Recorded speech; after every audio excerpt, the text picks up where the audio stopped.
Do not question my judgment. I thought it was important that the Prime Minister tells this House first, rather than somewhere else.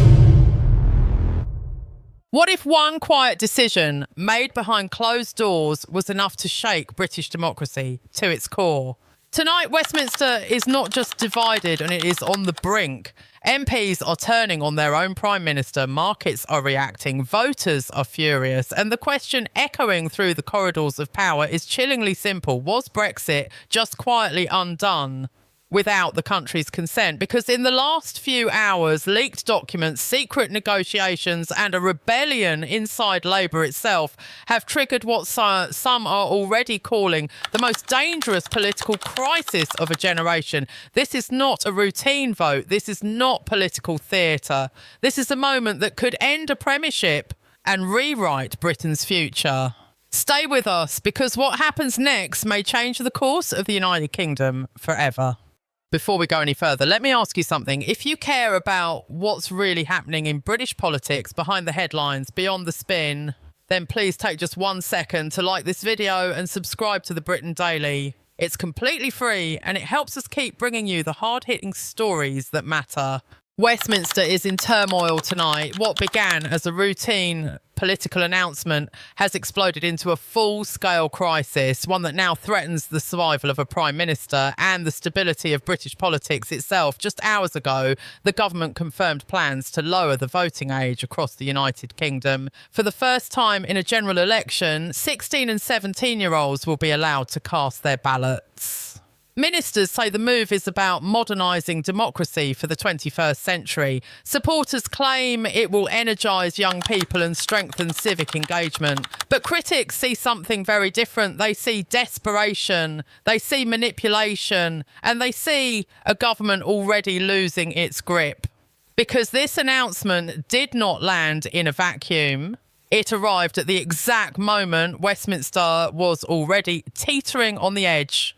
And what followed has pushed the political system into chaos. Behind the scenes, the atmosphere inside Parliament has turned toxic. MPs are openly defying party lines. Senior figures are holding emergency meetings and the corridors of power are filled with one question. What was the Prime Minister thinking? Within minutes of the announcement, attention shifted from the policy itself to what it might represent. Opponents argue that lowering the voting age is not about democratic renewal, but about reshaping the electorate at a time when public confidence in the government is collapsing. And then came the real shock. As MPs began digesting leaked documents circulating privately across Westminster, a far more explosive issue came into focus, though secret negotiations with the European Union that appear to reverse key elements of Brexit. According to those documents, discussions had been taking place quietly for months. Talks that included regulatory alignment with Brussels, talks that explored youth mobility schemes, talks that hinted at renewed financial contributions in exchange for market access. None of this had been publicly declared. None of it had been debated in Parliament. And crucially, none of it had been put to the voters. For many MPs, and especially those representing constituencies that voted strongly for Brexit, this was not just a policy disagreement, it was a betrayal. Anger spread rapidly across the Commons. Conservative outrage was expected. But what stunned Westminster was the reaction from within Labour itself. Dozens of Labour MPs, many from red wall seats, felt blindsided. They had defended their leader on doorsteps. They had reassured voters that the Brexit result would be respected. Now they were reading documents suggesting the opposite. By late afternoon, the situation escalated dramatically. Senior MPs from multiple parties moved to trigger a vote of no confidence in the Prime Minister, a move so serious, so rare, that it instantly transformed political tension into an existential threat. This was no longer about voter ID, registration systems or electoral reform. This was about trust between a leader and Parliament. Trust between government and voters, and trust in whether democratic decisions still mean anything at all. As night falls over Westminster, the Prime Minister faces the gravest challenge of his career. His authority is under siege. His party is fractured, and the country is watching as the foundations of his leadership begin to crack. Because if this government really has been rewriting Britain's future behind closed doors, the consequences will be far bigger than a single vote, and this crisis is only just beginning. By the time evening settled over Westminster, the situation had spiralled beyond damage control. Inside number 10, the mood was described by aides as explosive. The Prime Minister was no longer managing a policy backlash. He was facing open revolt. MPs who had stood loyally behind him for years were now questioning whether his leadership was salvageable at all. This was not a routine disagreement, it was a full-scale rebellion. The leaked documents had spread like wildfire through Parliament. Screenshots, briefing notes, timelines of meetings with European officials. Every page deepened the sense that something fundamental had been concealed. And for many MPs, concealment was the unforgivable sin. Several Labour members representing Leave voting constituencies found themselves in an impossible position. Constituents were already calling their offices demanding answers. Social media was ablaze with accusations of betrayal. The message from voters was blunt. You promised Brexit was settled. You promised transparency. Were you lying or were you kept in the dark? For the first time since taking office, the Prime Minister's inner circle began to fracture publicly. Cabinet ministers avoided the cameras. Some refused to issue statements at all. Others quietly briefed journalists that they had not been informed of the EU discussions. Trust, the most valuable currency in politics, was evaporating by the hour. As the crisis deepened, parliamentary business ground to a halt. Legislation on health, education and economic reform was sidelined. Committees were suspended. Civil servants waited for direction that never came. The machinery of government stalled as Westminster became consumed by one question: will he survive the vote? Opposition parties wasted no time exploiting the chaos. Conservatives framed the scandal as proof that Labour could never be trusted on Brexit. Reform UK mobilised supporters, accusing the government of trying to reverse the referendum through the back door.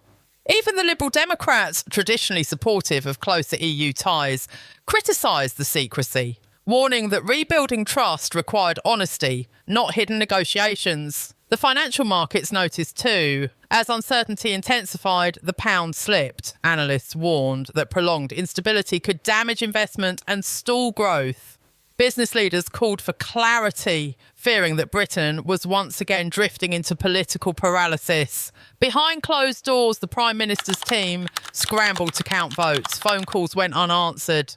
Meetings ended without commitment. Some MPs reportedly refused to even take his calls, signalling just how deep the anger had become. Late in the evening, the no confidence motion was formally scheduled. The clock was now ticking. If the Prime Minister lost, his leadership would end immediately. A successor would need to be chosen. A general election could follow. And Britain would once again be thrown into political uncertainty with profound consequences at home and abroad. Even if he somehow survived, the damage might already be irreversible. Allies privately admitted that authority, once lost, is rarely regained. Surviving a vote does not mean surviving the fallout. Across the country, households watched events unfold with disbelief for voters already exhausted by years of upheaval. This crisis felt like confirmation that Westminster had learned nothing, that decisions were still being made without consent, that promises still dissolved when power was secured.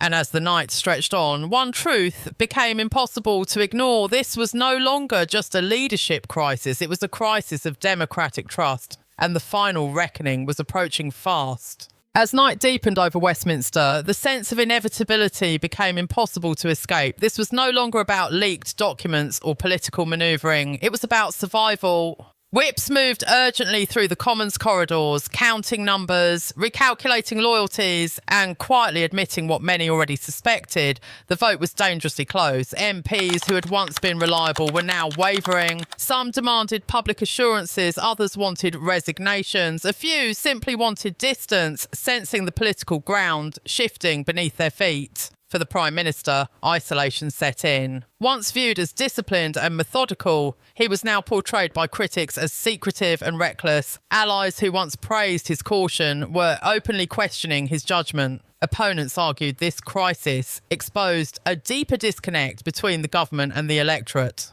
a leadership that mistook silence for consent. Even if the vote was survived, many asked whether authority could ever be restored.